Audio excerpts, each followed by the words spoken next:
Рубрика «Бесполезные анализы».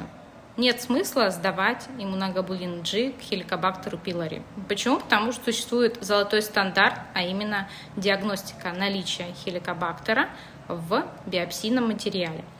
Иммуноглобулин G – это иммуноглобулин памяти. То есть мы не поймем, вы сейчас болеете этой инфекцией, вы болели раньше и выздоровели, поэтому нам этот анализ не даст совершенно никакой информации и никак не повлияет на тактику вашего лечения.